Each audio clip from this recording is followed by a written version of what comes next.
आज तो चूल्हे से कितना ज्यादा धुआं हो रहा है, खाना बनाना दूभर हो गया है। शाम का पहर होता है। राखी अपनी गरीब टूटी फूटी सी झोपड़ी में चूल्हे पर बड़ी कठिनाइयों से खाना बना रही होती है, तो वहीं पड़ोस के बड़े बंगले में बर्थडे पार्टी चल रही थी। अमीर लोगों के पास कितना पैसा होता है, तभी वह जन्मदिन में भी लाखों का खर्चा लगा देते हैं। और एक मैं गरीब हूँ, पता नहीं कैसी किस्मत लेकर पैदा हुई हूँ। आज मेरा जन्मदिन है, काश कि मैं भी केक काटती, नए नए कपड़े पहनती और जन्मदिन मनाती। ये कहते हुए राखी की आंखों में आंसू छलक आते हैं। तभी दरवाजे से हाथों में केक लिए अंदर आकर सुंदर कहता है, जन्मदिन की ढेर सारी बधाई हो मेरी प्यारी बहन। ये देख, तेरा गरीब भाई तेरे लिए केक लाया है। भैया, ये फालतू खर्चा करने की क्या जरूरत है? तो क्या अपनी इकलौती बहन की इच्छा को अधूरा रहने देता? चल जल्दी से केक काट। राखी केक काट कर सुंदर को खिलाती है। तभी उसका ध्यान उसके हाथ और कंधों पर लगे जख्मों पर जाता है। भैया, ये इतनी गहरी चोट कैसे लगी आपको? कुछ नहीं, तू चिंता मत कर राखी, जरा सा ही तो जख्म है। भैया, आपको मेरी कसम, सच क्यों नहीं कहते कि मेरे जन्मदिन का केक लाने के लिए आपको ये कीमत चुकानी पड़ी है? अपने गरीब भाई के मन में अपने लिए पिता जैसा स्नेह देखकर राखी बहुत रोती है। वहीं बिछौने पर पड़ी देवकी अपनी दोनों संतान को निहारे जा रही थी। ये कहानी गरीब सुंदर की है, जिसका बचपन उससे तब छीन गया जब 10 साल की उम्र में पिता की मौत हो गई।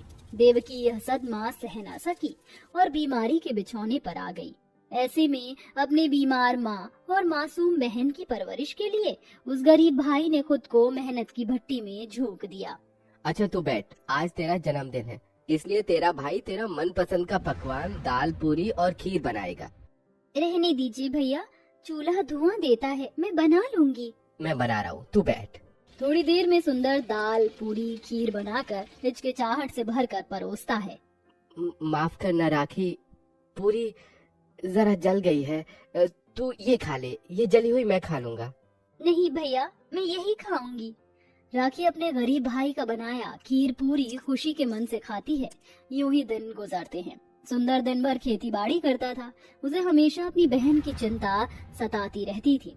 थोड़े दिन बाद उनके पड़ोस में एक अमीर परिवार रहने आता है। राखी, चाय बन गई? हे भगवान, घर में तो चीनी भी नहीं है। राखी, अभी के लिए पड़ोस के घर से मांग ला, फिर उन्हें दे देना।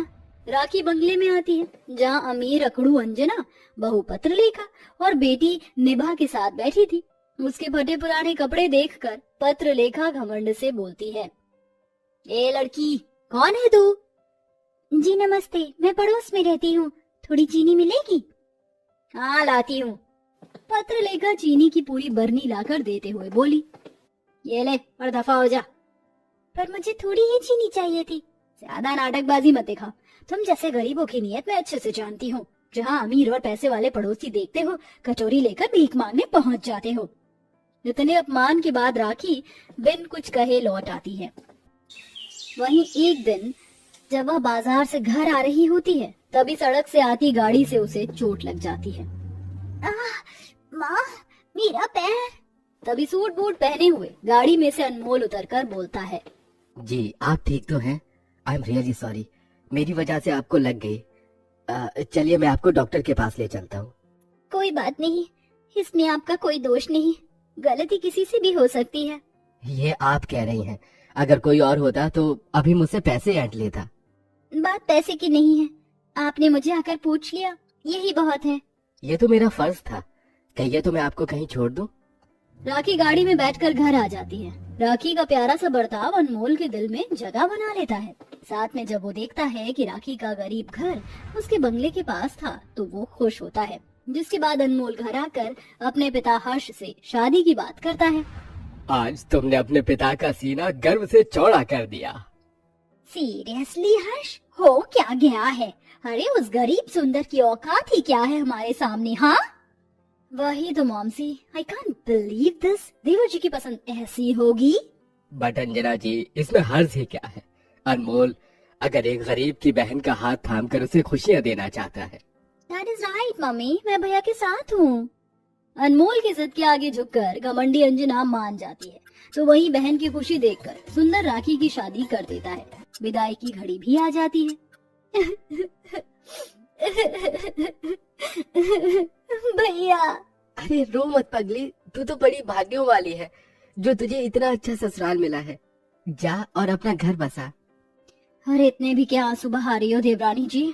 कल तो हम सब आ ही रहे हैं पग फेरे में तुम्हारे घर खातिरदारी कराने। निश्चिंत रहिए पत्रलेखा जी, ये गरीब भाई अपनी बहन के ससुराल वालों के आदर भाव में कोई कमी नहीं करेगा। राखी अपने गरीब भाई का घर छोड़कर अमीर घराने की बहू बन जाती है, मगर दूसरी तरफ उसकी सास और जेठानी अलग ही षड्यंत्र रच रही थी। राखी अपने मन में ढेरों अरमान संजोए ससुराल आ जाती है, जहाँ सास अंजना उसका अपमान भरा स्वागत करती है। ये लो बहू रानी, मिठाई खाओ। कैसी है मिठाई? जी अच्छी है माँ जी। सिर्फ अच्छी या बहुत अच्छी? ऐसी महंगी मिठाई तो तुमने अपने गरीब भाई के घर में कभी नहीं खाई होगी। शुद्ध देसी घी की बनी है। वैसे मानना पड़ेगा देवरानी जी, क्या लंबा हाथ मारा है तुमने, सीधे झोपड़ी से शीश महल के ससुराल में आ गई। ऐसा कहते हुए अंजना अपनी अमीरी का घमंड जताती है, तो वहीं पत्रलेखा भी ताने मारते पीछे नहीं हटती, जिससे राखी की आंखों में आंसू आ जाते हैं। तभी ननद निभा ने कहा, बस कीजिए माँ और भाभी, चलिए राखी भाभी। देखते देखते अगला दिन आ जाता है, जहाँ सुंदर दुविधा में था। बेटा, आज तेरी बहन के ससुराल वाले पहली बार आने वाले हैं। उनके लिए बाहर से नाश्ता पानी खरीद कर लिया। मेरे शरीर में सुख नहीं, वरना मैं खुद पकवान पूरी सब बनाती। माँ, जब तक राखी थी उसने घर की सारी जिम्मेदारियां संभाल रखी थी। आज इस भाई की बारी है। मैं राखी और उसके ससुराल वालों के लिए पकवान बनाकर ही खिलाऊंगा। अपनी बहन का सिर नहीं झुकने दूंगा। जहाँ अपने अमीर ससुराल वालों को तैयार होता देखकर राखी का मन दुविधा में डूबा था, वहीं गरीब भाई खुद चूल्हे की तपिश और धुएं में मन से पकवान बना रहा था। दही भल्ले बन गए, शाही पनीर, नान, पुलाव, गुलाब जामुन, ये सब बन गया। अब कचौड़ी तलनी है। सारी तैयारी कर बैठे वह गरीब भाई अपनी बहन और उसके अमीर ससुराल वालों के आने की बाट जोड़ता है। तो वहीं अंजना और पत्रलेखा मन में अपमान करने के अरमान से आती हैं, पर जब वह आकर देखती हैं तो रसोई भांति भांति के पकवानों से सजी हुई थी। माँ जी, बाबूजी, निभा बहन, आइए बैठिए ना। इस गरीब सुंदर ने तो इतने पकवान बनाकर रख दिए जैसे होटल ही चलता हो। अंजना और सब जमीन पर बिछी चटाई पर बैठ जाते हैं, पर पत्रलेखा नहीं। पत्रलेखा जी, आप भी बैठिए। इस पर पत्रलेखा ऐंठ कर बोलती है, कहाँ बैठूं? इस झोपड़पट्टी में बैठने की जगह कहाँ है? सोफा तो दूर, एक कुर्सी भी नहीं है। बहू गरीब का दिल से किया गया स्वागत ही सब में बढ़कर होता है, बैठ जाओ। फिर सुंदर राखी और उसके ससुराल वालों को पकवान परोसता है। सब खुश मन से खाने लगते हैं। क्या बात है सुंदर भैया, यकीन हो ही नहीं रहा कि ये पकवान आपने बनाए हैं। दाल मखनी, पूरी, पुलाव, सब्जी सब एक नंबर बना है, और दही भल्ले सबसे लजीज है। धन्यवाद जमाई राजा।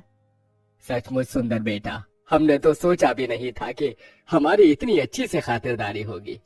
ये सुनकर पत्रलेखा फिर चिढ़ जाती है और पकवान की पूरी थाली को दूसती हुई बोली, पापा जी, इन्होंने 4 पकवान बनाकर क्या खिला तो दिए, मगर एक बार थाली की जात तो देखिए, हम चांदी के बर्तन में खाते हैं, ये तो पीतल भी नहीं, एल्युमिनियम की थाली में पकवान परोसे हैं। अरे गरीब का खातिर भाव ऐसा ही होता है बहू। दोनों सास बहू की ऐसी अपमानजनक बातें सुनकर उस गरीब भाई का मन भर आता है। तो वहीं राखी की आंखों में से भी झरझर आंसू गिरने लगते हैं, जिसे देखकर निभा कहती है, माँ, भाभी के भैया ने दिल से खातिरदारी की है, मगर आप दोनों ने अपनी अमीरी का दिखावा करने में कोई कसर नहीं छोड़ी।